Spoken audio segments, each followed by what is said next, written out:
Bonsoir à tous, bienvenue sur LCP, heureux de vous retrouver pour cette première émission de 2013 qui va être consacrée à la société française. La société française était à la bout de souffle. Oui Patrick, parce qu'en France, en mai dernier, la France a choisi le changement, mais depuis mai dernier, la France est tiraillée. Débat sur les exilés fiscaux et parfois culturels, une France coupée en deux sur le mariage pour tous, une France qui aujourd'hui découvre une certaine solidarité face au chômage et à la croissance. La question que se posent les Français, c'est est-ce que la société française est aujourd'hui à bout de souffle ? Et qui, pour ausculter cette société française, eh bien, le président d'un conseil qu'on a parfois l'occasion d'oublier. Et qui est dans la Constitution, le Conseil économique, social et environnemental. Son président, Jean-Paul Delevoye, qui est un homme d'expérience, qui connaît la République à toutes ses échelles, à tous ses niveaux, et qui fut aussi le médiateur de la République pendant 7 ans, ce qui lui a donné l'occasion d'aller jusqu'au tréfonds de la société française, comme il nous dira tout à l'heure. Et à la toute fin de l'émission, il sera interrogé par une jeune pousse montante, François-Xavier Bellamy, maire adjoint de Versailles. On se retrouve dans 2 secondes.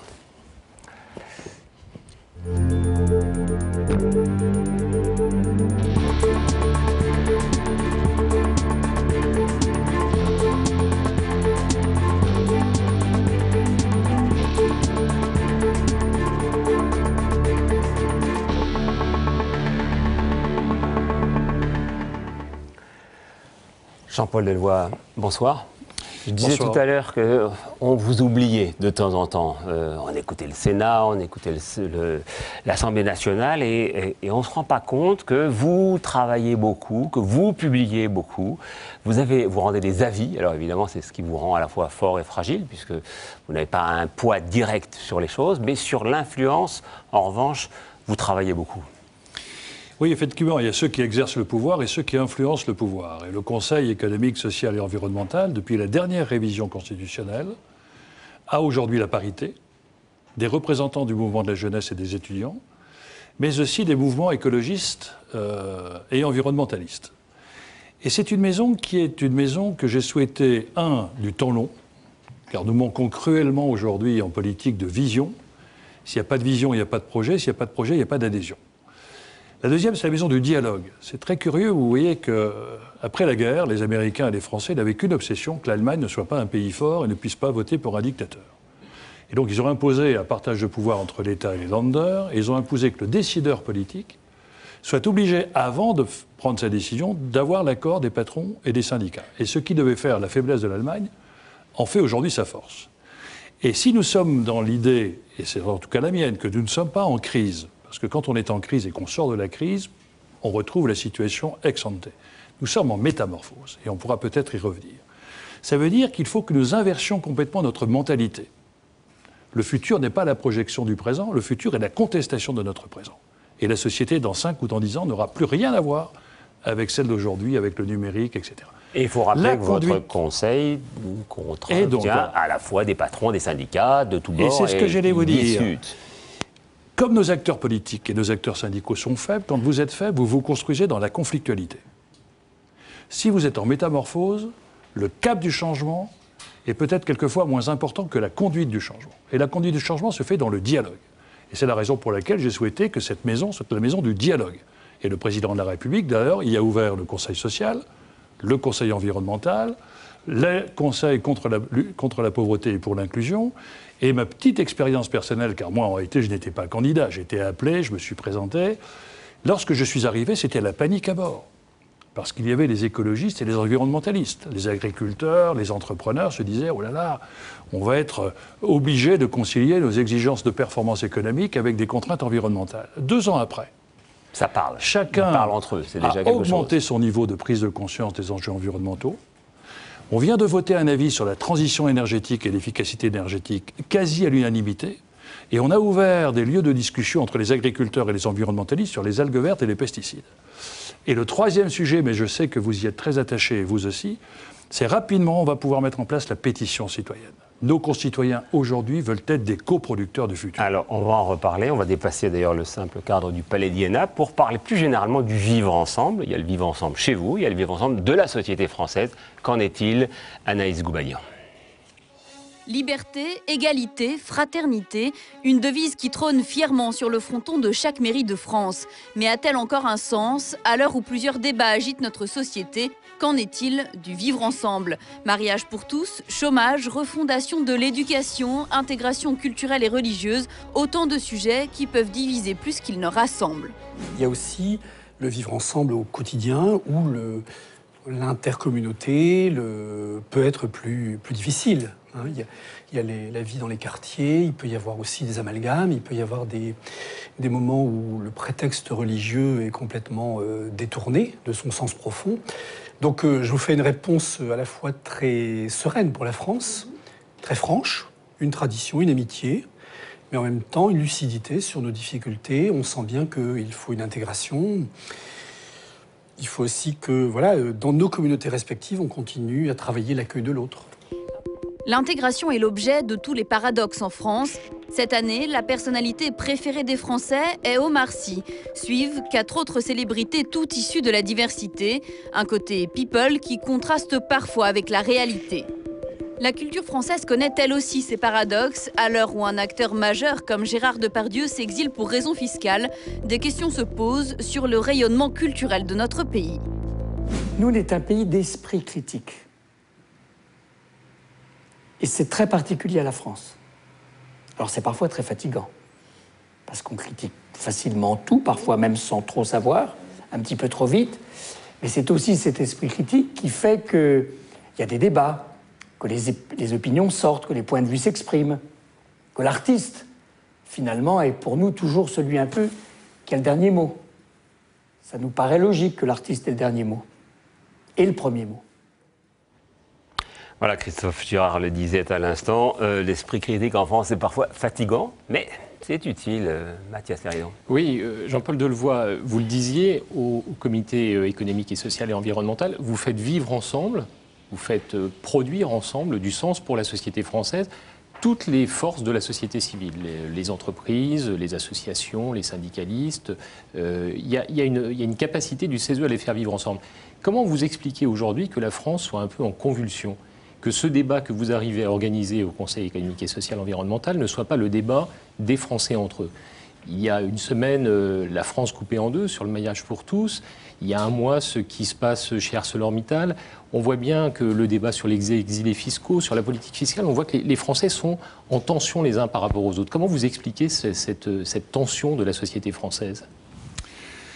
Par plusieurs raisons. La première d'entre elles, c'est la dictature du court terme. C'est-à-dire qu'aujourd'hui, on voit bien qu'un des enjeux les plus importants, c'est comment redonner une vision du moyen et du long terme aux décideurs économiques, qui est sous la pression des actionnaires à 3 mois, et aux décideurs politiques, qui est sous la pression des échéances électorales à 2 ans. La seconde, c'est que le génie de l'Allemagne, c'est le respect des process, la force de l'Angleterre, c'est l'obsession du résultat. Le génie de la France, c'est la créativité. Or, nous sommes dans un système royal, monarchique, qui fait que l'on préfère en France la jouissance du pouvoir à l'exercice du pouvoir, et que l'on cherche aujourd'hui à éviter tout ce qui conteste ou fragilise le système. On a une formidable stérilisation du système. Mais ça n'a pas changé depuis 300 ans, depuis qu'il y a des rois qui sont aujourd'hui des présidents de la République. Absolument. C'est à peu près la même chose. Absolument. Or, pourquoi je dis métamorphose et pourquoi je dis choc culturel ? Car nous sommes aujourd'hui dans une inversion des choses. Nous ne sommes plus dans une structure verticalisée, nous sommes dans une société horizontalisée. Quand on est dans le vertical, on contrôle. Quand on est dans l'horizontal, on régule. Deuxième élément, nous sommes dans une société de méfiance. Le niveau central se méfie du niveau local, on se méfie de celui qui entreprend, parce que celui qui entreprend, c'est forcément innovant et c'est hors système. Et on a du mal à imaginer que l'éducation nationale puisse se poser la question, est-ce que les profs aujourd'hui, on ne leur demande pas de respecter plus les programmes que les élèves ? Et donc au moment où le futur est la contestation du présent, les gens du système s'accrochent à demander au futur de s'adapter au système et pas au système de s'adapter au futur. Et comme nous sommes dans un moment où l'offre politique est aujourd'hui totalement hypocrite, c'est-à-dire que c'est l'aspect le plus dangereux, mais pas uniquement pour la démocratie française. Si on part d'un principe que nous... Ça veut dire quoi, hypocrite Tout simplement, je vais vous expliquer. C'est-à-dire que si on part d'un principe que la société est structurée par 3 très grands sentiments, les espérances, les peurs et les humiliations. Nous vivons un moment assez incroyable où les espérances collectives disparaissent. Communiste, chute du mur de Berlin. Libéral, chute de Lehman Brothers. Et les espérances politiques apparaissent plus comme des projets de conquête de pouvoir qu'un pouvoir au service d'un projet de société. Et l'on voit bien que cette hypocrisie de l'offre politique, c'est que la division n'est plus entre la droite et la gauche sur le plan des convictions. Elle l'est sur le plan de la stratégie de conquête de pouvoir. À gauche, il y a des gens qui ne partagent pas du tout les mêmes convictions, mais qui s'entendent parce qu'ils veulent le pouvoir. Et à droite, on a des gens qui ne partagent pas du tout la même conviction, mais qui s'entendent pour avoir un pouvoir. Or, la société, aujourd'hui, dit, mais moi, le chèque en blanc, pour vous satisfaire de votre jouissance du pouvoir, je n'en veux plus. Quel est le projet que vous me proposez? Et là, je peux adhérer ou je ne peux pas adhérer. Et c'est là où la créativité du citoyen est en train de contester cette autorité qui consiste à dire, je n'accepte plus le système, vous décidez, j'obéis. Oui, mais Jean-Paul Delevoye, vous savez que la France a toujours été organisée autour d'un pacte de valeurs. Ce pacte de valeurs, d'ailleurs, on le voyait dans le reportage, c'est cette trilogie liberté, égalité, fraternité. Est-ce que vous n'avez pas l'impression qu'au-delà de cette rupture entre la jouissance du pouvoir, l'exercice du pouvoir pour inventer le futur, est-ce que vous n'avez pas l'impression qu'au fond, aujourd'hui, la France a du mal à se mettre d'accord sur un nouveau pacte de valeurs? Est-ce qu'il faut rajouter diversité, innovation, respect au pacte républicain, liberté, égalité, fraternité? Est-ce qu'au-delà même de cette jouissance du pouvoir, il n'y a pas un problème de pacte pour le XXIe siècle de la société française? La société française a basculé. J'étais président des maires à l'époque et je voyais en 1995 le thème central, la fracture sociale. Et j'analysais... C'est un thème que Jacques Chirac avait introduit dans le débat. On n'en parlait pas Mais ce que j'analysais, c'était que chacun d'entre nous, on était d'accord. Est-ce qu'elle s'est agrandie, cette fracture sociale, depuis 20 ans? Non, je vais vous dire, l'analyse que j'en faisais, c'est que fracture sociale, chacun se sentait responsable de l'autre. Je suis d'accord ou pas avec le politique, mais je sens qu'il y a un problème dans ma société et je sens qu'en tant que citoyen, je dois me battre pour ma collectivité pour réduire la fracture avec l'autre. 6 ans après, le thème central est la sécurité. Et à l'époque, ce que j'analysais, c'est qu'on avait basculé de société où c'était chacun se sentait responsable de l'autre, on demandait au collectif de me protéger de l'autre. Ce que j'avais appelé à l'époque le racisme d'assiette. C'est-à-dire, je ne crois plus à la survie du collectif, donc je vais sauver ma peau individuelle. Et le politique lui-même a souscrit à cette consommation de la République et a fait en sorte qu'il est devenu un produit électoral où on préférait séduire un électeur même si on perdait un citoyen. Oui. Et donc le ciment des valeurs a totalement disparu sur le choc des intérêts. Et on a dit aux électeurs, ce qui est intéressant, c'est peu importe que vous votez à droite ou à gauche, c'est est-ce que je préserve votre niche fiscale ou est-ce que je préserve votre clientèle électorale. Et on avait la droite qui soignait ses toubibs et la gauche qui soignait ses profs. Et on est dans un moment où nous sommes tous les uns et les autres responsables et totalement hypocrites, où l'État est une fiction qui permet à chacun de vivre au détriment des autres. Et l'on s'aperçoit qu'aujourd'hui, c'est le même débat au niveau de l'Europe. Donc où on retrouve un sursaut politique, et effectivement, ce qui peut transcender les peuples, c'est les causes. Ce qui peut les déchirer, ce sont les intérêts. Est-ce qu'on peut retrouver ce souffle politique de soutenir une cause? Oui, mais alors justement, le Conseil économique et social et environnemental, vous dites qu'il y a aujourd'hui, vous avez mis en exergue le fait qu'il y avait une très forte dégradation des rapports entre les Français. Les rapports entre les Français au travail, les rapports entre les Français dans la famille, les rapports dans la société civile, dans la diversité des Français.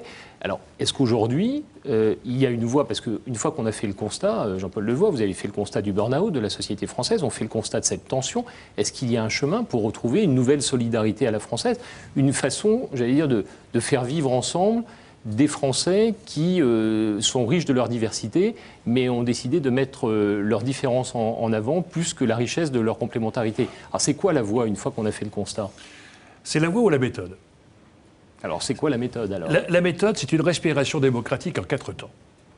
1. La décision aujourd'hui, politique, ne peut plus être acceptée si elle n'est pas précédée d'un débat. Et si elle n'est pas précédée d'un débat, l'opinion se réapproprie le débat. Il n'y a pas eu assez de débat sur le mariage pour tous? Absolument. Et le débat n'est absolument pas utile s'il n'est pas basé sur le fondement des enjeux. Ça ne sert à rien de débattre avec vous d'arrêter de fumer si vous n'êtes pas convaincu que la cigarette est dangereuse pour votre santé. Et donc aujourd'hui, on a un choc de temporalité entre le politique qui veut que la décision soit prise avant son échéance électorale pour pouvoir justifier éventuellement d'une séduction électorale, et le temps nécessairement long de la temporalité, de la prise de conscience des enjeux par l'opinion, de l'organisation d'un débat et ensuite la maturation de la décision. Prenons un exemple pour que les Français comprennent cette méthode. Prenons l'exemple du mariage pour tous. Vous auriez organisé comment le débat pour que les Français ou la société française puissent prendre une décision avec une temporalité qui lui permettait de faire comprendre les enjeux du débat? Eh bien, vous avez déjà presque la solution dans l'observation de ce qui s'est passé. ce qui s'est passé, personne n'imagine que ce qui structure aujourd'hui la société sera de même nature que ce qui la structurait d'hier. Est-ce qu'il y aura un travail pour tous? La réponse est non. Ça veut donc dire que la notion d'activité, si on part du principe que le travail est un outil de socialisation, est important. Est-ce que la famille est de la même nature que tous? La réponse est non. On voit aujourd'hui une explosion des familles monoparentales gérées par des femmes avec tout ce que ceci représente. On voit bien qu'aujourd'hui, l'évolution du mariage, qui à l'époque était fait par la société pour soit unir des intérêts, on épousait des terres, ou on épousait des barons, ou éventuellement, il n'y avait pas d'affection, puis ensuite l'affection est apparue, puis ensuite, le sens même du mariage, c'était le sacré de l'Église pour essayer de faire la postérité en concevant des enfants. Puis on s'aperçoit qu'aujourd'hui, il y a des hommes et des femmes qui s'aiment, et sans absence et en absence de lien juridique, le plus faible paye la facture quand il y a rupture. Et donc, pouvoir imaginer la reconnaissance d'un pacte d'affection avec une protection juridique du plus faible méritait qu'éventuellement on puisse se poser la question de la nécessité de ce sacré républicain qui aurait pu être un pacte que je souhaitais moi en tout cas améliorer parce qu'on a dit à un moment donné on marie à la mairie et le pacte est au tribunal. Et avec cette hypocrisie d'ailleurs qui fait que le sens du mariage à la mairie, on fait une litanie où tout le monde se dit quand est-ce qu'il termine le maire, qu'on aille boire un pot ou qu'éventuellement on aille à l'église, et on a une inversion du symbole. Ce qui est juridiquement fort, c'est le mariage à la mairie. Et ce qui est symboliquement fort, c'est le mariage à l'église. Sur ce sujet, Mathias, juste une seconde. La méthode, je vais vous dire, la méthode, c'était de poser Elie Wiesel. Retenez cette phrase, parce que moi, elle me frappe beaucoup. Disait, quand je rentrais d'école, ma mère ne me disait jamais « est-ce que tu as bien répondu ?» Elle me disait toujours « est-ce que tu as posé la bonne question ?» Or, nous sommes aujourd'hui dans un débat politique qui tue la question avant même d'ouvrir la question. Alors moi, je vais vous poser une question, parce qu'on l'a posée aux Français par le biais de Harris Interactive. Est-ce que la société dans laquelle nous vivons, finalement, vous permet de mieux vivre que vos parents? À votre avis, la réponse, vous allez la découvrir tout de suite. La réponse est extrêmement partagée. En fait, il y a 51% de gens qui pensent que la société française leur permet de vivre mieux que leurs parents et 48% qui pensent que non. Juste un petit codicile sur ce que vous veniez de dire sur la famille. Par exemple, puisque vous parliez de temporalité, est-ce que dans la mesure où cette disposition sur le mariage pour tous avait été annoncée par avance par le candidat Hollande, devenu président Hollande, est-ce qu'il fallait finalement faire tout de suite le débat et tout de suite le faire voter, ou est-ce qu'il faut faire traîner les choses comme ça se passe aujourd'hui, au risque de cliver encore davantage la société? Il faut prendre son temps. Ce qui est tout à fait étonnant, en France, chacun est convaincu que est-ce que l'on est capable de voter pour un président qui vous dit la vérité? Ça, on se pose la question depuis 50 ans. Hein. La réponse est non. Parce qu'on est tous dans la séduction. Et on voit bien que la dernière élection présidentielle, ce n'était pas un choix entre M. Hollande et Sarkozy. On n'aime pas Sarkozy, mais on ne va pas voter Hollande parce qu'il n'a pas le niveau. Et on était dans un concours de mode absolument incroyable en ayant échappé aux enjeux. Il y en a un qui a gagné, c'est lui qui a le pouvoir. La question ensuite, on sait qu'on a été séduit, et on enferme le candidat en disant « Ah, vous avez dit ça il y a 5 ans, il y a 10 ans ». On ne se pose pas la question de savoir si c'est pertinent ou pas. On dit simplement « Il faut que vous gardiez », même si la société change à toute vitesse, même si la priorité change à toute vitesse. Supposons en tout cas, là où il a raison, c'est que la société a changé dans les relations juridiques entre hommes et femmes qui veulent partager un moment d'affection. Et cette question du mariage, alors le mariage pour tous est une très mauvaise formule, parce qu'on ne peut pas se marier avec sa mère, son père, etc. Mais en tout cas, réfléchir à la conciliation, à la protection du plus faible dans une relation amoureuse, quelle que soit la sexualité, est un élément déterminant de la stabilisation et de la socialisation d'une société. Et cette question méritait d'être posée. Par contre, l'on voit bien qu'il y a un débat de caractère philosophique, un débat de caractère religieux, un débat de caractère juridique, et que cette notion aurait permis de pouvoir prendre son temps dans sa globalité. Qu'est-ce qui s'est passé? En n'ayant pas pris son temps et en voulant se précipiter, on a complètement greffé sur ce débat toute une série de dégâts collatéraux qui aujourd'hui tuent le débat. C'est-à-dire, la procréation médicalement assistée. On aurait dû prendre le temps, à part quand on voit le professeur Friedman qui dit ça, c'est un sujet qui aurait mérité de faire l'état des lieux puis de regarder comment on le fait. Ensuite, on coince la majorité parlementaire aujourd'hui et le président dans l'obligation de décider. Parce que s'il se déjuge, ce n'est pas le sujet qui sera important, c'est son image. Et l'on a donc, au lieu d'avoir un débat apaisé où tout le monde était à peu près d'accord, pour dire qu'il faut un mariage pour les homosexuels, il faut donner une dimension plus forte de la reconnaissance de la République sur ce mariage. On aurait pu se concentrer sur ce premier pas. Puis ensuite, voir s'il y avait des pas complémentaires à faire. On va refermer maintenant la parenthèse. Moi, je voudrais sur le mariage parce que, Patrick, vous disiez tout à l'heure, la société française, est-ce qu'elle permet de vivre mieux que vos parents? Les Français sont à égalité? Pas tout à fait, Jean-Paul Delevoye. Ils ne sont pas tout à fait à égalité parce qu'il y a 60% des 25 à 49 ans qui, eux, pensent que la société française ne leur permet pas de vivre mieux que leurs parents. Et il y a 60% des classes moyennes, des classes intermédiaires, qui, eux aussi, ne croient pas qu'ils pourront vivre mieux que leurs parents. Est-ce que, lorsqu'on regarde ce résultat de façon plus fine, est-ce que vous n'avez pas l'impression que le cœur du réacteur français, les classes moyennes françaises, celles qui croient à l'ascenseur social, est-ce que ce cœur du réacteur n'est pas en panne aujourd'hui? Totalement. Et merci de cette précision que vous avez apportée, parce qu'elle est tout à fait essentielle. On a tous félicité les Grecs qui ont voté pour le traité européen. En réalité, c'est les plus de 55 ans qui ont voté pour le traité européen. Les jeunes Grecs ont voté contre. Quand vous regardez les mêmes résultats, on s'aperçoit que selon le niveau de génération, il y a ceux qui votent pour protéger leur rente ou ceux qui ne croient pas à la solution de l'avenir qu'on leur propose. Et ensuite, il y a deux France qui sont sur le même territoire. Et c'est peut-être le sujet politique le plus lourd que connaissent bien les maires et que j'avais dénoncé déjà depuis 1994. Vous avez d'un côté la société classique. Vous avez un diplôme, vous avez un travail, vous avez un statut, vous avez une rémunération. Puis de l'autre côté, il y a la société d'exclusion. Vous avez échoué à l'école, vous n'avez pas de... Et qu'est-ce que vous faites? Vous allez survivre dans l'économie parallèle, qu'elle soit de la drogue, l'économie souterraine ou au black. Et ces deux sociétés cohabitent sur le même territoire, avec les mêmes règles. Des règles économiques, des règles policières, des règles juridiques, et elles finiront par s'affronter, ce qui est en train de se passer. Et comme je ne crois plus à la morale républicaine qui n'assure pas mon survie, je ne crois plus à la force du droit, je revendique le droit à la force. Donc on est en train de mettre en place des mécaniques de violence infrasociétale. En revanche, Jean-Paul Delevoye, vous croyez, y compris au Conseil économique et social, à la notion de bien-être en France? La notion de bien-être en disant on ne peut pas simplement regarder la France avec une vision purement économique, mathématique, de profitabilité, mais il y a une notion de bien-être. Moi, j'aimerais que vous nous expliquiez, parce que le bien-être, est-ce que le bien-être, c'est pas d'abord pour les Français le fait d'avoir un emploi pour tous? Attendez, non, pas du tout. Pour ceux qui n'en ont pas, si. Non, mais attendez, je vais vous dire. Nous allons rentrer dans une période durablement faible de croissance, entre 1 et 2. Ça veut dire que quand la croissance matérielle disparaît, il faut augmenter la croissance spirituelle. Spirituelle, non pas dans le sens religieux du terme. La deuxième chose, c'est que nous allons devoir passer de la société de la performance à la société de l'épanouissement. Ce qui fait qu'aujourd'hui, nous ne sommes plus dans une société de main-d'œuvre, nous sommes dans une société de cerveau d'œuvre. Et on n'épargne pas du tout les gens dans cette espèce de supériorité, de management par la supériorité. En France, on est comme ça.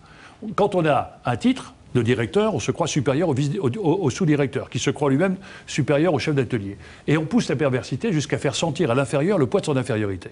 Nous sommes dans un moment où l'individu devient de plus en plus créatif, de plus en plus libre. On voit bien tout le comportement de nos enfants, mais il n'a jamais été aussi fragile. Et au moment où il faut complètement libérer la créativité de nos jeunes, tout notre système est basé sur les échecs et non pas sur la réussite. T'as échoué à l'école, t'es nul. T'as pas de Rolex, t'es nul. Ta femme est partie, t'es nul. T'as déposé, t'es le bilan, t'es nul. Alors, si vous allez dans la relation au travail, pardonnez-moi, vous êtes au Canada, votre femme vous dit « enjoy ». En France, on vous dit « bon courage ». Donc on voit bien qu'il y a une culture de l'épanouissement au travail qui mérite d'être complètement impactée chez les nouveaux managers. Et surtout, tout notre système doit être basé sur la valorisation des talents et non pas sur la mise en scène de nos échecs. Jean-Paul, ne soyez pas comme les politiques que vous fustigiez tout à l'heure. Essayez de répondre à des questions précises, à celle-ci par exemple, celle que les Français, qu'on a posée aux Français en tout cas, sur la diversité. C'est un mot qu'on n'a pas encore employé. C'est un sujet majeur. Et c'est un sujet majeur. Vous avez fait plusieurs rapports sur le sujet, des avis très précisément. Est-ce qu'en France aujourd'hui, vous diriez que la diversité est une réalité inévitable? Eh bien oui, énormément, 80%. Est-ce que c'est un sujet tabou dont on a du mal à parler en France? Oui, quand même, 54%. Est-ce que c'est un discours plus qu'une réalité? À peu près la même chose, 51%. Est-ce que c'est une priorité pour la société française? Un peu moins, 43%. Si vous aviez à choisir, vous, entre ces quatre affirmations, vous prendriez laquelle? Je suis impressionné que vous ayez posé cette question. L'Europe a besoin de 50 millions de populations étrangères d'ici 2050 pour équilibrer sa population active à cause du vieillissement de la population. Et donc le 21e siècle est le siècle de la diversité, le siècle de l'altérité, et donc le siècle de l'identité. Si vous êtes faible dans votre identité, vous vous construisez avec l'autre dans le conflit. si vous êtes fort dans votre identité, vous savez ce que vous pouvez demander à l'autre de partager pour créer cette communauté d'intérêt. Or, le débat sur l'identité est un débat qui a été complètement tronqué. Plus vous voulez être européen, plus il faut être français. Plus il faut être français, plus il faut être breton. Et les sujets politiques, je suis très frappé par la pertinence de votre question, car dans toutes les démocraties du monde, il y a 3 questions politiques qui se posent. 1, la démographie et le vieillissement. 2, la localisation des lieux de ressources et de fiscalisation et d'emploi. Et 3, comment faire vivre ensemble des gens de plus en plus hétérogènes. Et la notion de diversité est un sujet central sur les familles, central sur les entreprises, central sur les États. Mais alors justement, la diversité, on voit bien, 80% des Français pensent que la diversité, c'est une réalité en France, 40% pensent que c'est une priorité. Est-ce qu'il n'y a pas, quelque part, une nouvelle fracture dans la société française qui serait, après la fracture sociale, la fracture de la diversité? Et la question qu'on peut se poser derrière, Jean-Paul Delevoye, c'est est-ce que la France aujourd'hui est capable d'inventer une diversité à la française, comme elle a inventé une intégration à la française, ou est-ce qu'elle va être obligée de s'adapter dans la douleur à une diversité qui viendra des pays émergents, de la mondialisation, des forces mondiales qui s'imposeront à la France parce qu'on vit dans un système ouvert? C'est une question déterminante pour la stabilisation de l'Europe. Madame Merkel est obligée... Est-ce qu'on a une chance, Jean-Paul Delevoye? Je crois que oui, plus particulièrement la France. Madame Merkel est obligée de reprendre le débat après le livre du maire de Berlin. Je ne sais pas si M. Cameron a été obligé de revenir sur le communautarisme. Or, si nous voulons éviter le communautarisme en France, si nous voulons redonner à l'islam la possibilité d'être une religion, on peut être bon musulman et bon français. Si l'on veut éviter de céder la peur, de céder la porte aux peurs et aux humiliations. Car quand je disais tout à l'heure qu'on était construit sur des espérances, si on n'a pas d'espérance collective, on laisse la porte à la peur et à l'humiliation. Et on voit bien que notre système économique humilie et que l'exploitation des politiques est souvent sur les peurs. Or, je crois qu'il y a une capacité dans le niveau scolaire de comprendre la diversité et l'enrichissement par la différence. Et je dirais même qu'il faut aller de la diversité à la différence. La différence de l'handicapé, la différence de l'autre dans sa pensée, la différence de l'autre dans sa philosophie, dans sa couleur. Or, on voit bien que là, vous aviez tout à l'heure parlé de la culture, etc. On va en parler. On voit bien qu'il y a des langages universels qui sont typiquement français. Après la guerre 1945, les Français se sont battus pour éviter que les Américains n'introduisent dans l'Organisation mondiale du commerce la culture. Car les Américains avaient parfaitement compris qu'ils pouvaient asseoir leur puissance économique sur la culture monopolaire.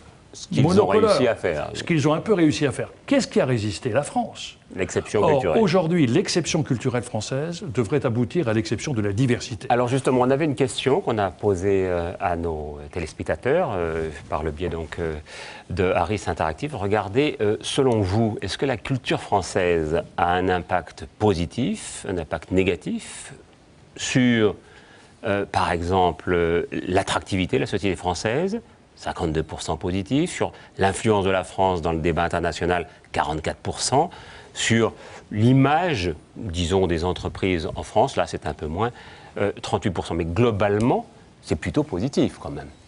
Je suis tout à fait agréablement surpris par cette réponse. Mais les Français sont très attachés à la diversité et à l'exception française sur les parfums, sur les cultures. Ils sont très, très sensibles à cette résonance. Et moi, je crois qu'il y a une chance pour la France sur ce domaine-là, parce que pour la première fois dans l'histoire du modèle occidental, la performance économique ne se conjugue plus avec la performance sociétale.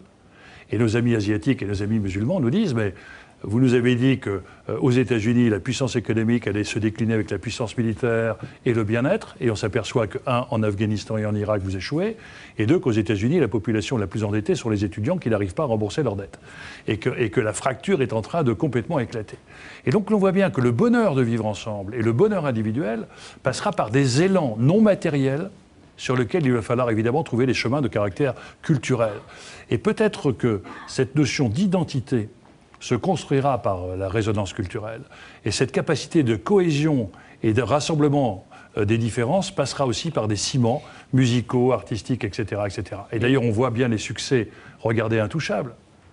Mais justement, Jean-Paul Delevoye, quand on regarde Intouchables, lorsqu'on regarde un Oscar pour Jean Dujardin à Hollywood, La réalité, c'est que les Français voient aussi Gérard Depardieu avec un passeport russe à la main.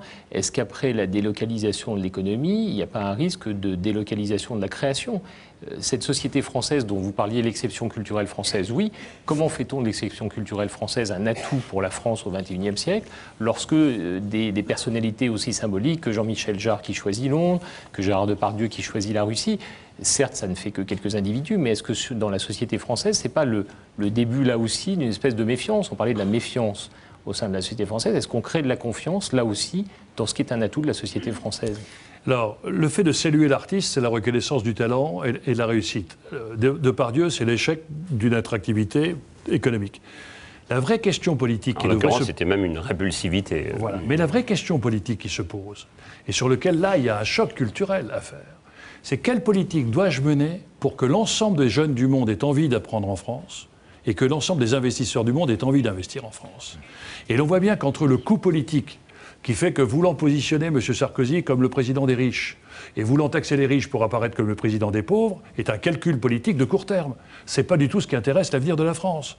Et la vraie question aujourd'hui, c'est la compétitivité. À l'unanimité de mes groupes, 18 groupes, la compétitivité a été votée à l'unanimité. Évidemment, la CGT et le MEDEF n'ont pas les mêmes réponses. Mais ils ont tous compris qu'aujourd'hui, s'il n'y a pas de compétitivité, s'il n'y a pas de performance économique de la France, il n'y a pas de capacité de maintenir notre système de cohésion sociale. Une dernière question. Aujourd'hui, Mathias, vous pensez que la communauté artistique française, la création à la française, participe à la modernité de la société française, à cette invention du pacte de vie ensemble que l'on peut avoir pour les Français au XXIe siècle, ou est-ce que c'est une force de dissension et là aussi de tension ? La culture française est un élément déterminant parce que l'on voit bien que dans le système éducatif, la relation au savoir, nos jeunes nous apprennent. Or, on continue à avoir un enseignement descendant. Le sachant qui donne l'élève, c'est pas ça. Ce qui est important aujourd'hui, c'est d'éveiller les consciences.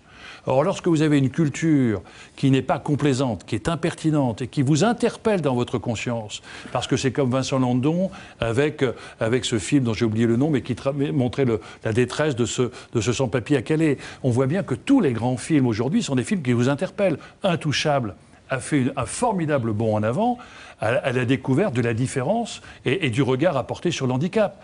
On voit bien qu'aujourd'hui, la culture française est un élément de rassembler les peuples sur des causes, car généralement, elle est universelle. Et je crois que sur ce sujet-là, Montesquieu disait les États n'ont pas d'âme, ils n'ont que des intérêts. On sent bien qu'aujourd'hui, la jeunesse du monde entier est en train d'être en quête de sens plutôt que d'intérêt.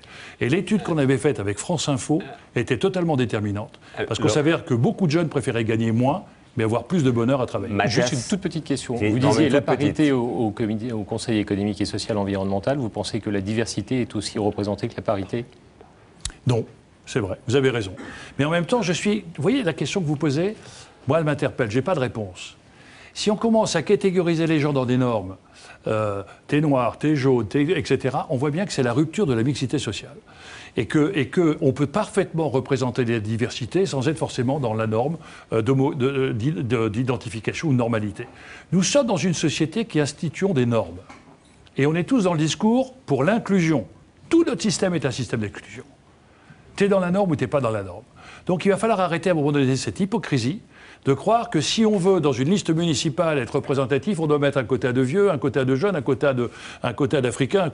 Voilà. Ça veut dire qu'on est des espèces de patchwork, on a l'impression que l'Africain va défendre mieux les Africains, l'Européen mieux. Pas du tout.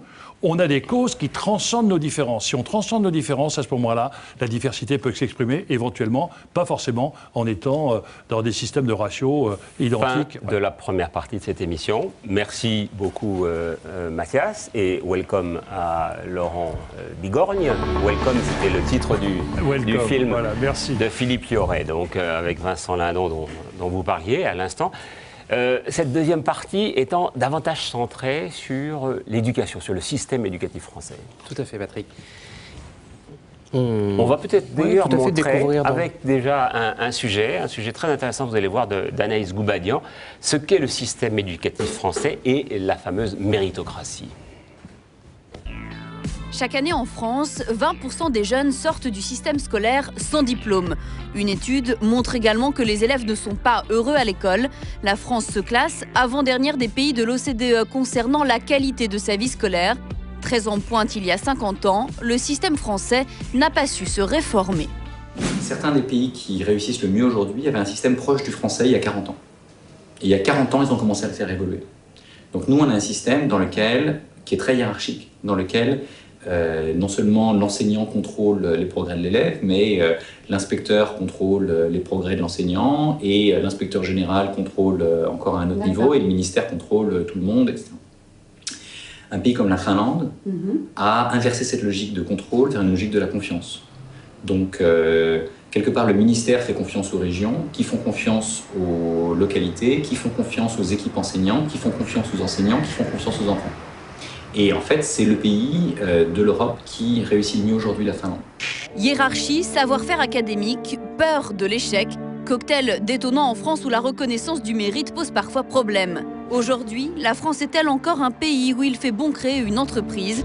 Françoise Holder est la cofondatrice du groupe Paul et Ladurée qui compte aujourd'hui 10 000 salariés dans 60 pays. Par exemple en Angleterre, où nous avons une quarantaine de boulangeries Paul à Londres, on est invité à la fête nationale, on est invité à l'anniversaire de la reine, on est reconnu. Ça se passe vraiment d'une manière formidable. Aux États-Unis, je l'ai expliqué aussi, à Washington, c'est le maire de la ville qui est venu couper le cordon quand même d'une boulangerie, c'est quand même pas, c'est pas un centre commercial, c'est une boulangerie. Bon, il se trouve que maintenant on en a 6 à Washington, c'est le maire qui vient inaugurer, etc. Jamais en France on a ça. En France on a une espèce de saut d'obstacles, de murs administratifs qui sont à sauter. Il y a une espèce d'image négative aujourd'hui du chef d'entreprise en France et du patronat d'une manière générale qui est excessivement désagréable. On récompense plus un joueur de foot, une chanteuse, n'importe qui fait la Starac sur la télé qu'un chef d'entreprise et surtout qu'un chef de PME, qu'un patron de PME, parce que c'est eux qui sont les plus méritants. Voilà, ce sont des sujets qui vous passionnent, parce que ce mois-ci, vous publiez justement un avis de votre conseil, un avant-projet de loi d'orientation et de programmation pour la refondation de l'école de la République. Vos questions, Laurent Bigorre. Monsieur le Président, bonsoir. Bonsoir, Monsieur Bigorre. Je trouvais que ce film illustrait bien, au fond, dans 2 domaines, dans 2 registres différents, la question du mérite. Si on considère que le mérite a un versant, c'est celui du risque. Globalement, j'avais envie de vous demander ce soir si vous trouvez que la société française accepte encore le risque. Et puis, puisqu'on parle aussi de politique, je prends un exemple direct à cela. Est-ce que vous trouvez, par exemple, que la classe politique française est audacieuse sur la question énergétique et, pour ne pas le citer, sur le gaz de schiste? Il y a du risque et en même temps, ça peut être évidemment quelque chose de très intéressant que d'aller peut-être au-delà du principe de précaution pour voir ce qu'il y a derrière ce risque et ce que la science peut nous dire. Qu'est-ce que vous en pensez ? C'est une question qui me taraude. La France, siècle des Lumières, était à l'avancée du progrès. Quand vous demandez aujourd'hui à l'opinion française considère le progrès comme un facteur de risque et non plus comme un facteur d'opportunité. Et même parfois de peur. Oui, mais tout simplement, j'en reviens sur ce triptyque espérance, peur et humiliation. Quand il n'y a plus d'espérance, je laisse la place à celles qui gèrent les peurs ou les humiliations. Et on voit bien qu'aujourd'hui, la notion de progrès est plus nourrie par le débat sur les peurs que sur les perspectives. Donc les politiques ont tort quand ils s'abritent sur cette question-là, et de gauche comme de droite. Hein, mais attendez, mais je crois que le politique lui-même a peur de perdre les échéances électorales. Or, l'opinion a parfaitement compris que pour garantir son avenir, il faut des solutions politiques pérennes, durables, de moyen terme. Quand l'échéance électorale vous demande de faire des coups ou des postures. Et l'on voit bien qu'on se sert du débat, on ne nourrit pas le débat. Un des débats majeurs aujourd'hui sur le plan de la géopolitique mondiale, c'est la relation entre la puissance et l'énergie. Nous n'avons pas mesuré aujourd'hui que les États-Unis, qui sont en train d'assurer leur autosuffisance par le gaz de schiste, vont quitter le Moyen-Orient et sont en train de mettre en place leur stratégie sur la Chine. Et que la Chine, paradoxalement, est obligée de pouvoir surveiller le détroit d'Ormuz. Et je vais vous dire la notion du temps long que nous sommes en train de poser au Conseil économique, social et environnemental. Parce que les Américains ont une énergie bon marché, ils sont en train de remettre en route des industries chimiques de crackers, avec le gaz de schiste, de crackers de 750 000 tonnes. Le Moyen-Orient est en train de faire la même chose. Le cracker le plus important en Europe a 450 000 tonnes. Mais l'énergie est chère. Ce qui veut dire que si nous ne réglons pas le problème de coût énergétique en Europe, il n'y a plus d'industrie chimique en Europe dans 15 ans. Voilà ce genre sans doute en moins longtemps, le risque du court terme. Le gouvernement prend une décision de dire « je mets une taxe pour abaisser le coût de carburant ». Électoralement, c'est intéressant. À court terme, ce n'est pas du tout l'enjeu. L'enjeu, c'est de diminuer la consommation d'énergie pour réduire le déficit de la balance commerciale de 300 milliards. Donc la question que vous dites, est-ce que les politiques ont peur? La réponse est oui. Et donc la question, c'est comment aider les politiques à surmonter leur peur. Or, ce qui va se passer, c'est que la réalité sera tellement présente que l'on voit bien qu'aujourd'hui, le président de la République lui-même a fait des avancées assez considérables. Sur le plan du choc de compétitivité, je suis ravi que la gauche était plutôt, lorsqu'elle arrivait au pouvoir, portée par le social. Aujourd'hui, elle est en train de se rendre compte qu'il faut une performance économique pour avoir une cohésion sociale. Et vous nous l'avez dit, ce thème fait consensus au sein du CESE. J'aimerais quand même filer la réflexion sur... Vous avez des mots très durs ce soir sur la classe politique. Je veux restaurer la politique. Vous en êtes issu, vous le rappelez au passage. Pardon ? Vous avez été maire, député, mais absolument. Donc moi j'ai une admiration pour les politiques. Je vais le dire autrement, vous avez une parole libérée par rapport à cela. Est-ce que vous trouvez aujourd'hui que le temps du politique, ou en tout cas le temps de nos politiques en France, parce que la situation n'est pas identique dans tous les pays d'Europe ou de l'OCDE, permet au fond d'appréhender ce qu'est l'économie de marché avec cette succession de création, d'enrichissement, de destruction. Enfin, vous avez le sentiment qu'on va réussir à reconnecter à un moment ou un autre et à assumer la différence des temps démocratiques et des temps économiques? Je ne suis pas dur pour les politiques parce que je crois aux politiques et les réponses ne seront que politiques. Mais si nous sommes en métamorphose, nous sommes dans une phase de transition qui est extrêmement compliquée. Pourquoi? Parce que comme disent les Indiens Googies, on entend plus le bruit des arbres qui tombent que celui des arbres qui poussent. Et l'on voit bien qu'aujourd'hui, le politique, il est complètement interpellé par la fermeture du site d'Aulnay. La vraie question, c'est y a-t-il un avenir pour l'industrie automobile en Europe? Et parce que les Chinois viennent de passer en 10 ans de 600 000 productions de véhicules à 14 millions. Mais est-ce qu'il y a tant d'entreprises que ça qui poussent par ailleurs, pendant que certaines tombent? Question intéressante. On a perdu 500 000 emplois en industrie. On a créé 750 000 emplois dans l'économie par le numérique. Personne n'en parle. Donc il y a des tas de choses qui se créent sur le terrain. Il y a une économie collaborative qui est en train d'émerger à toute vitesse. Dans beaucoup de régions, on n'arrive pas à trouver les emplois dont on a besoin en matière informatique. Pourquoi? Parce qu'on a des séances de formation qui ne sont pas forcément adaptées. Donc il y a des tas de choses qui bougent sur le terrain, mais effectivement, il y a des tas de choses qui vont disparaître. Quand vous regardez aujourd'hui le commerce et le e-commerce, il va y avoir des tas de disparitions de commerce traditionnel. Et on revient à ce que l'on a déjà connu dans la crise. Vous savez, quand l'énergie change et la communication change, qui est l'explosion par l'Internet, un seul chiffre, on avait dit en 2008 que le nombre d'adresses e-net de 4,5 milliards allait nous donner une... Fin 2011, on avait saturé la totalité des adresses. Aujourd'hui, on vient de changer, de passer de 28 bits, enfin c'est un peu technique, la possibilité d'adresse dans le monde, c'est 340 milliards, 2 milliards, 2 milliards, 2 milliards, 2 milliards d'adresses. C'est-à-dire que l'économie par le numérique va complètement bouleverser les choses. Mais évidemment, c'est la transition qui pose débat. Et c'est déjà arrivé dans l'histoire, McDo s'est créé comment? Cette crise de transition, c'est moins 10 à moins 20% de pouvoir d'achat. C'est ce qui va se passer dans l'Europe dans les quelques années qui viennent. Et McDo a dit, j'offre un repas à 25 cents. Le Boeing est né comment? C'était à l'époque réservé à des voyages privés. On a dit, il faut créer le bus volant, Boeing. Donc la crise est un formidable facteur de créativité, à condition évidemment qu'on libère la créativité. Or, l'école dont vous parliez, c'est une école de l'échec et pas une école de la créativité. On y viendra. Alors, à l'appui de ce que Laurent vient de nous dire sur la défiance, justement, il y a cette étude de Fondapol qui est très intéressante où on regarde ce qu'est justement la défiance des citoyens français vis-à-vis à la fois des parlementaires. Comme on le voit, voilà, la confiance n'est pas bien forte. Je vous laisse la commenter en même temps que nous. On voit la France par rapport à l'Europe, sur le Parlement est plus défiante de façon générale. C'est plus grave encore sur la question syndicale et c'est évidemment plus grave, et le fait est connu et documenté, sur la question du gouvernement. C'est-à-dire qu'au fond, les Français sont plus défiants dans leur gouvernement que ne sont par exemple les Russes, bien plus que ne sont les Allemands, et je ne parle même pas des pays de l'Europe du Nord. On a mis ici la Norvège, mais on aurait pu prendre d'autres pays. Moi, je retisse la toile avec ce que vous aviez dit comme médiateur de la République quand vous avez quitté ces fonctions. Vous aviez parlé d'une société fatiguée, le burn-out, on pourrait dire à bout de souffle, de manque de confiance dans les institutions, de méfiance vis-à-vis des politiques, de lois trop nombreuses, pas assez efficaces. Est-ce que l'analyse de 2011 reste aujourd'hui en 2013 valable? Est-ce que vous êtes encore plus dur qu'en 2011?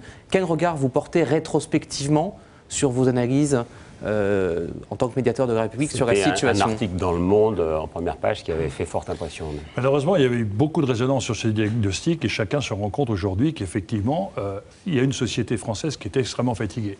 Mais dans votre premier sondage, quand vous disiez ce qui était est-ce qu'on va vivre mieux que les parents ou moins bien que les parents, vous étiez à 50-50. Pourquoi? Parce qu'aujourd'hui, c'est pas la société française. On a une hétérogénéité dans la société française. Il y a l'évasion de la réussite. Il y a des tas de jeunes qui, réussissant dans les études, ont le monde comme horizon. Et eux estiment qu'ils vont vivre bien plus librement, bien plus heureux, très nombreux d'ailleurs. Voilà. Et il y a la localisation de l'échec, ceux qui n'y croient pas. Donc aujourd'hui, nous sommes dans un moment de fragilité très importante de la société française. Et ce qui est en train de se mettre en place, c'est qu'on s'aperçoit que l'espérance républicaine ne fonctionne plus. Gilles Kepel, lorsqu'il pose la question dans les banlieues en disant quelle est l'administration pour laquelle on dit c'est pas la police, c'est l'école. C'est l'école, oui. Et les conseillers d'orientation à l'intérieur de l'école. Et à l'intérieur de l'école, les conseils d'orientation. Parce que les jeunes voient bien que c'est le système qui les exploite pour satisfaire le système et non pas qui leur donne la clé. Mais vous nous donnez peu d'espoir, parce que tout à l'heure, vous avez ces mots que je trouve très durs. Vous avez dit, au fond, il faut s'habituer à une croissance qui sera durablement faible. Oui. Vous y croyez? On ne peut pas imaginer que, comme dans d'autres pays, d'ailleurs européens, on arrive à retrouver 2%, 2,5% de croissance. Si vous regardez les courbes depuis 1968, systématiquement, nous étions à 4%, et nous sommes tombés aujourd'hui entre 1 et 2%. Un peu moins donc, même cette année. Oui. Eh ben, un peu moins cette année. Ça veut dire qu'à ce niveau-là, on ne peut pas, avec les clés actuelles, financer notre système de retraite et de santé. Mais on pourrait changer les clés du marché du travail, on pourrait changer quantité de variables. Enfin, le politique peut beaucoup. Et donc la question politique, c'est d'inverser le raisonnement politique. Tous les politiques disent, vous inquiétez pas, on va réduire le déficit et on va augmenter les emplois parce que la croissance sera de temps. La croissance ne se décrète pas. Donc aujourd'hui, je ne croyais ni à la croissance de M. Sarkozy, ni à celle de M. Hollande. Je crois simplement à la réalité des faits qui est claire. Aujourd'hui, à croissance de 1 ou 2%, pouvons-nous être plus heureux? Pouvons-nous créer des emplois? Et pouvons-nous surtout avoir un autre rapport au temps, puisque vous parliez du temps? Quand vous êtes à 4% de croissance, vous doublez votre pouvoir d'achat en 20 ans. Quand vous êtes à 1% de croissance, vous le doublez en 70 ans. Ça veut dire que la génération qui monte, ne lui laissons pas croire que ce sera une génération de propriétaires. Ce sera une génération de locataires. Covoiturage, cohabitation. Mais on peut être aussi heureux avec la mobilité par rapport à cette notion qui sera très différente de la nôtre. On est vraiment condamné à cette croissance faible, alors que pendant ce temps-là, les Asiatiques, les Africains vont bientôt être à une croissance à 2 chiffres aussi. Oui, mais attendez, c'est valeur relative. La France, c'est 30 000 euros par habitant. La Chine, c'est 3 000 euros.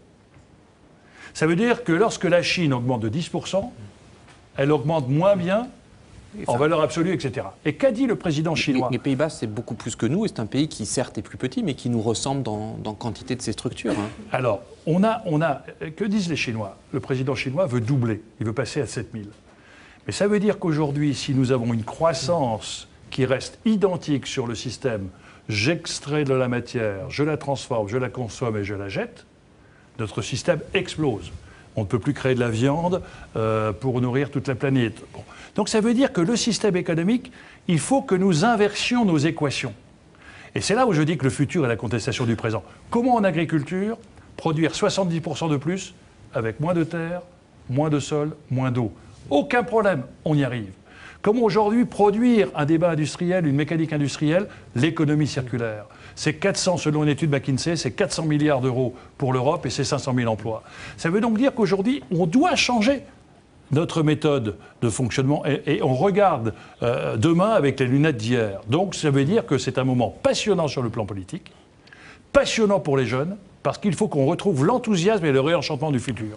Alors sur les jeunes, justement, ça, je pense que ça va vous intéresser dans votre questionnement, parce que justement, vous nous avez amené à une autre statistique très intéressante sur la part des jeunes de différents pays d'ailleurs, qui pensent que finalement, les gens peuvent changer la société. Je vous laisse la commenter. Évidemment, je dis évidemment avec la force, évidemment un peu pessimiste portée par ce message, mais évidemment, c'est un peu moins qu'aux États-Unis.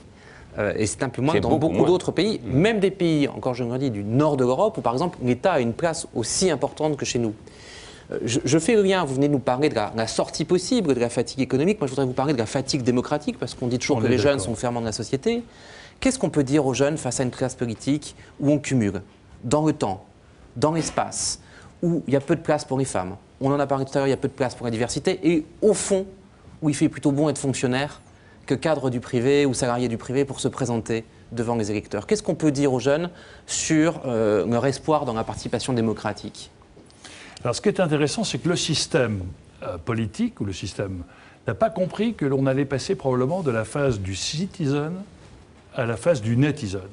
Quand l'organisation ne porte plus vos espérances, vous la contournez. Et quand on peut avoir une traduction à chaque fois. Ça veut dire que le citoyen, avant, il s'exprimait par son bulletin de vote tous les 5 ans. Et ce que l'on a dit aujourd'hui, c'est que la légitimité du vote, c'est une légitimité non pas pour décider ce que croit le politique. Et on conteste, et on voit monter la légitimité de la contestation. Et ce qui est tout à fait intéressant, c'est quand la société n'est plus visible pour la société, et quand le politique donne un sentiment d'impuissance, les sentiments républicains deviennent des ressentiments. Oui, il peut donner un sentiment d'impuissance ou même de mentir. Enfin, absolument. Je vais le dire autrement. Et donc aujourd'hui, quand je dis netizen, ça veut dire que quand vous avez le MEDEF qui ne porte plus l'espérance des PME, on a les pigeons. Et aujourd'hui, quand vous voyez Giuseppe Basso en Italie, c'est 20% de l'électorat basé uniquement sur des sites Internet et pas sur un parti politique. Donc on voit bien qu'aujourd'hui, nos jeunes qui sont rentrés dans la démocratie du net et la démocratie directe. Quand vous allez dans un hôtel, vous ne regardez pas le nombre d'étoiles, vous regardez le commentaire des clients. Ça va être exactement la même chose pour la démocratie, alors que les organisations politiques n'ont pas du tout intégré ça. Les organisations politiques se servent des réseaux pour que vous demandez d'être fidèle aux convictions pour pouvoir assouvir un pouvoir. Or, l'expression directe des citoyens va faire considérablement bouger les choses. Et les citoyens sont contre un cumul. Et donc, je vous adresse cette question, vous aussi. J'ai dit à la commission Jospin, ma première phrase a été de dire « En démocratie, ce qui est sacré, ce sont les valeurs, pas les mécanismes ». Or, très souvent, on a un débat politique sur les mécanismes. Est-ce que je supprime la région, le département, etc.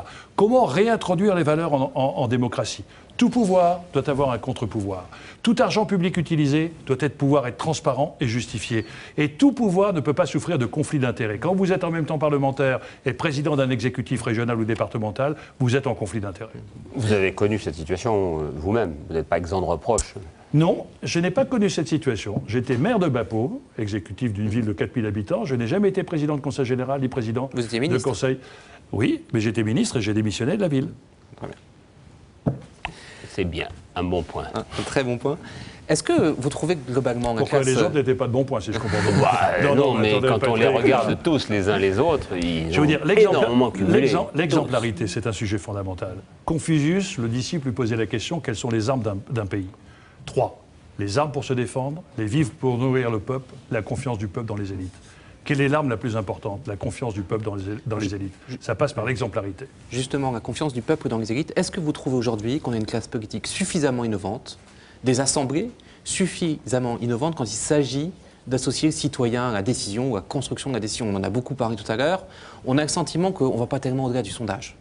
Alors aujourd'hui, on essaye d'introduire de la concertation. On voit bien que ces mécanismes fonctionnent peu ou prou. Est-ce qu'on est capable aujourd'hui de retourner aux citoyens, indépendamment de la période électorale, et de demander son avis? Est-ce qu'on le fait? Est-ce qu'il faut le faire, selon vous? Et si oui, comment? Alors je crois que oui. En réalité, il y a une très grande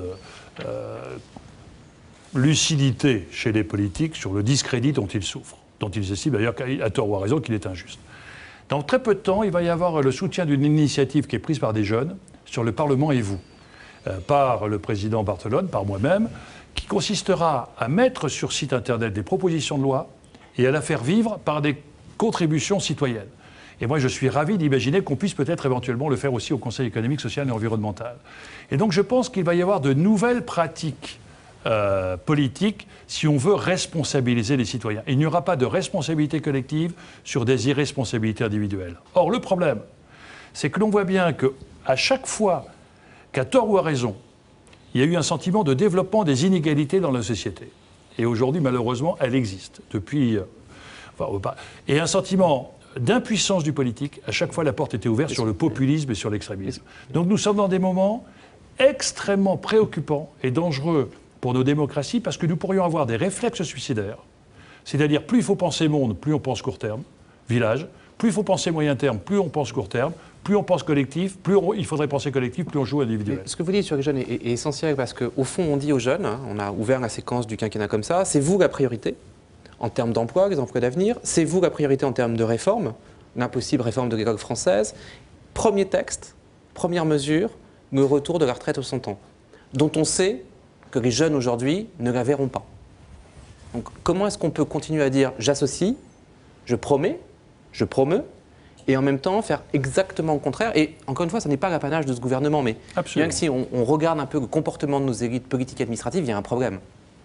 Alors c'est intéressant la question que vous posez, parce que dans la Maison du Temps Long, j'ai demandé à ce que le Conseil se saisisse des quelques questions qui, si elles ne sont pas abordées, risquent de mettre en rupture notre société française. La Maison du Temps Long, ce sera au fronton maintenant du... Voilà, c'est désormais ainsi que oui, vous mais quand vous regardez voir, la question que pose M. dénommer le Conseil économique, social et environnemental. La disparition de la perception de la fiscalité. Celui qui paye des impôts estime qu'on lui prend dans sa poche. Il a perdu le sens de l'impôt, de financer une politique dont un jour il peut bénéficier. Celui qui bénéficie de l'aide n'imagine pas la chance qu'il a d'être dans un pays qui le prend en charge. Ce choc des intérêts va créer, si nous n'y prenons pas garde, des chocs générationnels où nos jeunes diront « mais je ne vois pas pourquoi je paye la dette des vieux et leur retraite ». Et nous risquons d'avoir, au moment où l'électorat sera plus âgé, des conflits générationnels tout à fait majeurs. Si nous ne prenons pas en considération cela par anticipation, c'est la fin du pacte républicain. Et là, il y a un enjeu politique lourd. C'est la même chose pour l'immigration et l'intégration. Et donc, on voit bien qu'aujourd'hui, cette incapacité que l'on a d'essayer d'aider le citoyen à voir un peu plus loin que l'échéance électorale est probablement un des facteurs qui crée la porte ouverte au populisme, à l'extrémisme ou à l'incapacité du politique d'anticiper. Le deuxième aspect, c'est que vous parliez tout à l'heure de la Norvège, de la Hollande, etc. C'est aussi un problème culturel. Si vous questionnez un Suédois, estimes-tu normal d'essayer de tricher avec l'impôt en Suède? 95% non. Vous posez la même question aux Français, c'est 95% oui. C'est-à-dire que les Français sont dans une morale personnelle qui consiste à demander aux élus d'avoir des vertus qu'ils ne veulent pas s'appliquer à soi-même. Donc on est un pays qui est un peu schizophrénique. Et donc je crois qu'aujourd'hui, nous devons absolument retrouver un débat politique de responsabilisation citoyenne. Le problème des retraites ne devrait pas se régler round après round, où celui qui a perdu prépare sa revanche pour 2013. Ça devrait être un dialogue continu. La Suède a stabilisé son système de retraite avec 7 ans de débat. 7 ans de débat. Et on voit bien que là, le débat, il est clairement posé. Est-ce qu'on doit mettre la retraite par points ou pas? Est-ce qu'on doit la remettre par points comme complémentaire d'une retraite par répartition? Et l'on voit bien que ce sujet mériterait d'être apaisé, qu'il y ait un diagnostic partagé. Moi, j'ai échoué en tant que ministre. Il y avait 2 lignes d'écart entre M. Jospin et M. Juppé. J'aurais souhaité que la gauche et la droite de l'époque puissent dire, sur l'analyse des retraites, nous sommes d'accord sur le diagnostic. À partir de ce moment-là, je bâtis une réponse de gauche et je bâtis une réponse de droite. Tandis que là, même sur le diagnostic, il y a immédiatement ceux qui disent « un problème de retraite ?» Il n'y en a pas.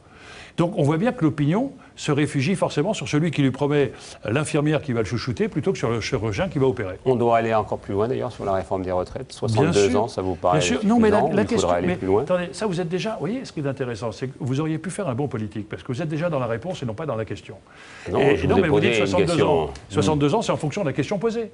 Donc on voit bien qu'aujourd'hui, d'abord, il y a un premier point. Pourriez-vous me dire, faites une enquête dans l'opinion. Est-ce que vous croyez que vous êtes dans une retraite de capitalisation ou une retraite de répartition? Tous les Français vous disent « j'ai travaillé tant, j'ai droit à ».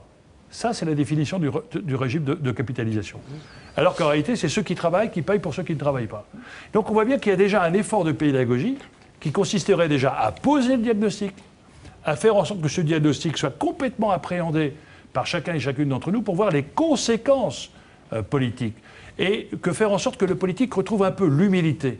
Il ne pourra plus imposer sa décision si elle n'est pas appropriée par les citoyens. Et donc ça veut dire qu'il y a un temps pour celui qui exerce l'autorité de faire comprendre à celui qui l'a subi de la pertinence de l'intérêt général. On parlait tout à l'heure de méritocratie, on en a parlé dans l'intitulé général, on n'en a pas reparlé dans le débat. Oui. Est-ce que vous pensez que l'ascenseur social fonctionne vraiment dans ce pays?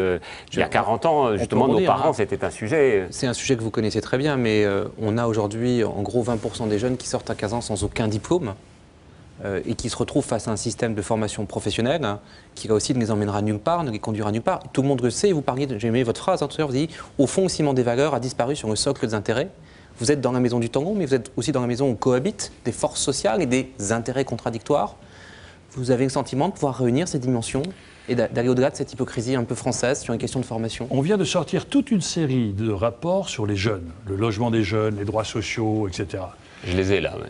Et les inégalités à l'école, l'emploi des jeunes. Voilà, ce que vous dites dans votre diagnostic, c'est de déchirer aussi le voile de l'hypocrisie. Notre système scolaire, c'est 150 000 jeunes qui sortent tous les ans sans diplôme. Sur 10 ans, 1 500 000. Chacun sait aujourd'hui que c'est 51% des jeunes sans diplôme qui sont au chômage. Ça veut dire que, hypocritement, nous mettons 750 000 jeunes en 10 ans en situation de chômage. La seconde chose, c'est que l'on voit bien qu'on demande plus aux professeurs de respecter les programmes que les élèves. Tout le monde sait qu'aujourd'hui, ce qui est important, c'est d'éveiller les consciences, pas d'obliger à apprendre, d'aimer à apprendre. Et quand vous parlez de la méritocratie, je n'ai jamais cru à l'égalité des situations. Ça, c'était l'utopie communiste. Je n'ai jamais cru à la méritocratie, parce que ça, c'est la réussite du plus fort. Et je crois beaucoup à l'égalité des parcours. Du plus bosseur, c'est pas tout à fait la même chose. Parce que naguère, c'était voilà, l'enseignant pouvait devenir... celui qui est quelquefois à l'environnement, ou quelquefois à la motivation, parce que le plus bosseur, c'est quelquefois parce que vous êtes dans un ressort. C'est très intéressant de voir que les filles sont plus bosseurs que les garçons, et que quelquefois des enfants de familles étrangères ont des motivations extraordinaires qui leur permettent de se dépasser. Mais on voit bien que quand vous êtes plus bosseur dans l'égalité des parcours, vous allez au maximum de vos potentialités. Donc je ne crois ni à l'égalité des situations, ni à l'égalité des chances, parce qu'en réalité, c'est la place à la méritocratie. Et on voit bien que la méritocratie aujourd'hui, c'est que dans les universités, il n'y a plus de fils d'ouvriers. Alors qu'en fait de compte, ce qu'il faut aujourd'hui, c'est pas regretter, chercher des compétences et chercher des talents. Et les talents sont partout. Et aujourd'hui, il faut fertiliser le terrain, accompagner le terrain, mais avec un système qui est souvent stérile au niveau central, fertile sur le plan local. Une toute dernière question. Optimisme ou pas? Extraordinairement optimiste, parce que la crise est générateur de création d'inventivité. Mais à condition que nos politiques et nos administrations acceptent d'être remises en cause. Deux choses, la force de l'Allemagne. Ne parlez pas du tout des syndicats, là. Mais si, je les mets dedans aussi. Moi, je suis ravi de l'accord qui a été signé. La force de l'Allemagne, c'est le respect de son process. La dynamique de l'Angleterre, c'est l'obsession du résultat. La force de la France, c'est le génie de sa créativité. Or, aujourd'hui, tout notre système est basé par la peur de la créativité, parce que ça remet en cause. Et des émissions comme les vôtres, si on peut aider celles et ceux qui sont au haut du système, qu'ils soient syndicalistes, chefs d'entreprise, chirurgiens, patrons politiques, serons-nous suffisamment lucides, honnêtes, pour accepter d'ouvrir un débat dont une des finalités sera peut-être de remettre en cause le système qui assoit notre postérité, notre pouvoir et notre rémunération. C'est ça l'enjeu. L'enjeu, c'est de retrouver l'enthousiasme du futur. Et je peux vous dire que les jeunes, aujourd'hui, ils nous libèrent, ils nous secouent. Et je trouve ça extraordinaire. Merci beaucoup, Laurent Bigorre. Une troisième partie de ce débat maintenant. Vous allez être challengé, interrogé par un jeune homme, on peut dire, puisqu'il a moins de 30 ans, qui se trouve être maire adjoint de Versailles, qui va peut-être un jour suivre un parcours comme le vôtre, mais qui a des questions très précises à vous poser. François-Xavier Bellamy, vous allez voir comment il se présente à travers ce petit carton que nous envoie Frédéric Mian. Donc il a 27 ans et il a été dans des cabinets ministériels. Qu'est-ce que votre désir d'ailleurs pour ce pays? C'est qu'on soit un peu moins nécrosé, comme justement on en parlait tout à l'heure avec Jean-Paul Delevoye? Je crois qu'on partage tous le même désir pour ce pays. D'abord un désir de justice, on en a beaucoup parlé aujourd'hui, un désir de prospérité. Mais de ce point de vue-là, je crois qu'il y a peut-être, me semble-t-il, quelque chose d'un peu irénique dans la conversation que nous avons entendue ce soir, me semble-t-il. Vous avez terminé sur une note d'un optimisme formidable. Vous avez dit à plusieurs reprises que, au fond, on n'était pas en crise, qu'on était dans un moment de mutation, de métamorphose. Et pourtant, on voit bien l'ensemble des diagnostics qui sont posés et qui sont alarmants. Vous avez parlé tout à l'heure du risque d'une fracture générationnelle, mais il est clair que ma génération ne rentre pas dans le monde du travail comme la génération de mes parents. Et de ce point de vue-là, oui, il y a, je crois, un fort sentiment d'injustice dans notre pays parce qu'il y a plusieurs lignes de rupture qui s'additionnent et qui posent un vrai problème. De ce point de vue-là, je crois notamment, enfin, s'il y a quelque chose qui me paraît important, c'est de revenir sur la question de la confiance que vous avez évoquée à plusieurs reprises. Nous sommes tous d'accord pour dire, au fond, que notre société souffre d'une forme de défiance généralisée. Mais enfin, nous le voyons dans nos vies personnelles, on ne peut pas s'obliger à faire confiance. Quand on se méfie de quelqu'un, de quelque chose, c'est qu'on a des bonnes raisons de se méfier, c'est qu'on a été déçu ou qu'on a eu le sentiment précisément d'être lésé. Et donc les Français qui entendent ce que vous dites, ce que vous venez de dire, ce que leur disent aussi beaucoup de responsables politiques, ne peuvent pas s'obliger à avoir confiance. Comment avoir confiance quand la dette se dresse devant nous comme une sorte de mur qu'il va falloir en quelque sorte traiter un jour ou l'autre? Comment faire confiance quand une génération semble hériter aussi d'une crise écologique qui se présente d'une façon là aussi évidente? Comment est-il possible, d'après vous, de retrouver la confiance et comment dépasser peut-être le stade un peu rapide d'une incantation qui dit qu'il faut avoir confiance pour retrouver la voie de l'avenir, là où en fait la confiance n'est pas si facile que ça? Alors les choses sont claires, il faut être lucide. Notre génération a une lourde responsabilité vis-à-vis de la vôtre. Nous laissons une planète qui n'est pas bien sur le plan environnemental, dont le système économique est rongé par la dette, car je crois qu'on n'a pas parlé, mais les États-Unis ne sont pas sortis de la gestion de leur dette, et les Chinois non plus. Et nous, ça fait 30 ans que notre budget est endetté jusqu'au cou. Donc ça veut dire que le constat qui consisterait à dire pour notre génération, faites-nous confiance, on a été bon, est impossible. On n'a pas été bon. Maintenant, la question que vous posez pour votre génération, il y a plusieurs étapes.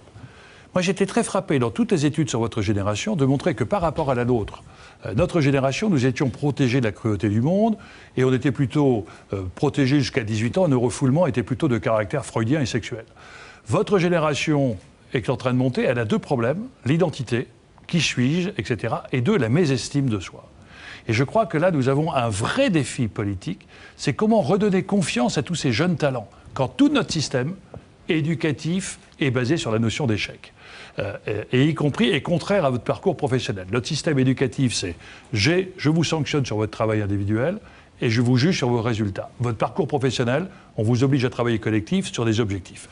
Donc on voit bien qu'il y a un choc culturel à mettre en place pour faire en sorte que vous, les jeunes, vous ayez confiance en vous-même. Mais il faut que le système nourrisse cette confiance. Troisième élément, quand on fait un sondage, avez-vous confiance en la France? La réponse est non. Avez-vous confiance en vous-même? La réponse est oui, en mes copains, ma proximité, etc., etc. Donc on voit bien qu'il y a une sphère de confiance qui passe sur l'affectif et il n'y a plus de confiance dans l'organisation collective de la France et dans les projets collectifs. Et quand je vois les expressions pour l'Europe, 2014 c'est l'échéance européenne, on voit bien qu'aujourd'hui toutes les jeunes générations en Europe sont en train d'exprimer un ressentiment sur l'Europe qui apparaît non plus comme un facteur d'espoir, mais qu'un facteur de contrainte par les factures. Donc on a un vrai challenge, on ne peut pas nourrir une confiance collective sur une méfiance individuelle. Deuxième question de François-Xavier Balabi. Vous avez raison de dire qu'il faut que les jeunes retrouvent confiance en eux, retrouvent confiance dans leurs talents. On ne peut pas dire, ce serait absurde qu'une génération est moins talentueuse qu'une autre. En même temps, on a beaucoup parlé de l'école, et je crois là encore, ça mériterait d'aller au fond du sujet. Vous avez dit à plusieurs reprises que notre système scolaire était basé sur l'échec. Alors moi, il se trouve que je suis enseignant. Avec mes 800 000 collègues, nous essayons de sortir des élèves de l'échec, en tous les cas de les révéler à eux-mêmes chaque jour. Je crois malgré tout que nous sommes enseignants dans une vraie difficulté, qui est que la société, que les politiques n'ont plus de message fort pour les enseignants concernant leur propre mission. Et là encore, il me semble que dans ce que vous avez dit ce soir, il y a une sorte peut-être de flou que je serais heureux de vous entendre éclaircir. Quelle est d'après vous la mission de l'école? Vous avez dit à plusieurs reprises, au fond, il ne s'agit pas seulement de faire descendre des choses vers les élèves, etc. Mais malgré tout, on a parlé du problème des jeunes qui sortent sans diplôme. J'aimerais parler d'un autre problème qui me paraît presque plus important encore. Dans notre pays, la statistique officielle dit que 10% des jeunes de 18 ans doivent être considérés comme absolument illettrés. 10%. C'est-à-dire que notre pays ne sait plus apprendre à lire à ses enfants. Et nous sommes dans une situation de ségrégation sociale absolue, puisqu'aujourd'hui, on sait très bien que dans les enquêtes PISA, qui mesurent la capacité d'une école à faire une sorte de justice sociale entre les différentes classes de la population, la France est très mal classée. Est-ce que l'école ne doit pas, malgré tout, être là pour transmettre un savoir et comment adapter la transmission du savoir, comment adapter la transmission de la connaissance dont nous avons besoin pour demain à la réalité de l'école d'aujourd'hui. Alors j'aimerais bien d'ailleurs échanger au-delà de cette émission, parce que, premièrement, il faut que le politique redonne fierté aux fonctionnaires d'exercer leur métier et qu'ils remettent en avant le sens de leur action publique. Très souvent, le système... Moi, je suis très étonné, j'ai posé la question. Je vois des tas de jeunes enthousiastes quand ils rentrent à l'éducation nationale. Je les vois 15 ans après, fatigués par le système. Mais même pas 15 ans après, c'est-à-dire 1 an après ou 2 ans après. Moi, j'ai commencé à enseigner en zone urbaine sensible et le message que je recevais de l'institution, c'était, de l'IUFM en particulier, où j'ai fait ma formation, c'était vous n'avez rien à transmettre, vous n'avez pas de connaissances à transmettre. Est-ce que ça n'est pas justement l'une des clés de la dépression collective dans laquelle se trouve l'éducation nationale ? Je crois, enfin, il y a toute une série de films qui sont assez extraordinaires, vous parliez de culture, sur lequel ma vision, mais je peux me tromper, c'est qu'aujourd'hui, la relation au savoir, c'est que les jeunes en université, ils sont sur iPad ou ils regardent les statistiques, etc. Le vrai problème, c'est pas l'accès à la connaissance. Il y a au contraire une connaissance illimitée. Et d'ailleurs, on n'a même plus à exercer sa mémoire, puisqu'on transfère sa mémoire sur l'ordinateur. Par contre, ce qui est tout à fait fondamental, c'est plus on aura accès à la connaissance, plus il faut développer le sens critique si on veut éviter un esclavage moderne d'hommes et de femmes de plus en plus prisonniers d'émotions médiatiques. Donc on voit bien que vous avez une transmission sur l'éveil des consciences. Et éduquer, pour moi, c'est déconcerter, c'est-à-dire retrouver le doute socratique, remettre en cause l'affirmation que l'on reçoit, avoir une lecture sur la géopolitique du monde. Et je trouve que l'enseignant devrait être, ce formidable chef d'orchestre que disait Céline, il n'a plus assez de musique dans son cœur pour faire danser sa vie. Retrouver, pour les jeunes, le moyen de refaire danser leur vie, en leur remettant de la musique, de l'émerveillement, des étoiles. Nos jeunes, aujourd'hui, ont besoin de rêver, d'émerveillement, d'enchantement par rapport à la cruauté du monde.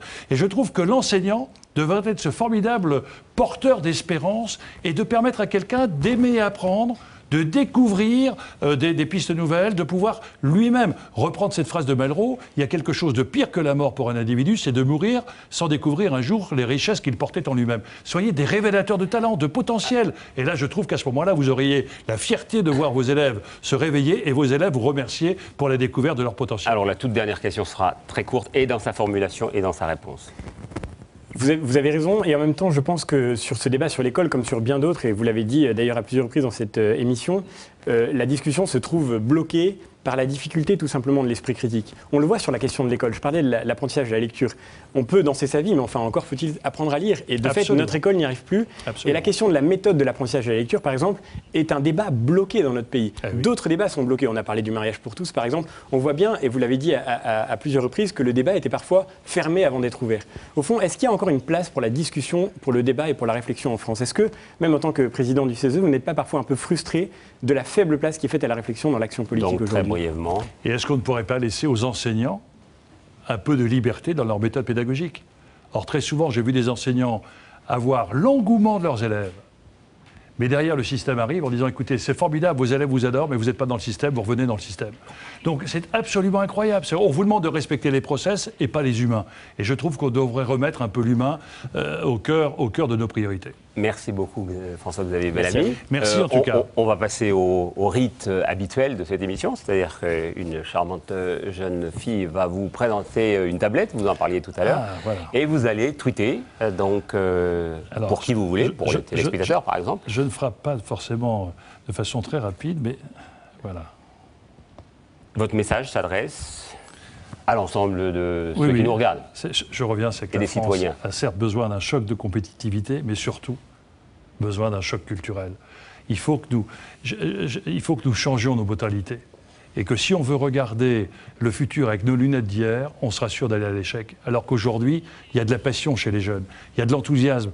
Laissons libérer, mais à condition d'être quelquefois secoués et d'être remis en cause. Et je suis persuadé que si on laissait aux enseignants un peu plus d'initiative, un peu plus de créativité, au moment où le ministre nous invite à l'e-éducation, bien je peux vous dire que nos jeunes sont bien plus libres dans leur tête que nous le sommes nous. Je vous remercie beaucoup, Jean-Paul Delevoye, et je rappelle à tous nos téléspectateurs, ils sont nombreux, qui souhaitent assister à cette émission, et bien qu'ils peuvent composer le 01 42 41 31 12 et que nous nous retrouverons dans tout juste un mois.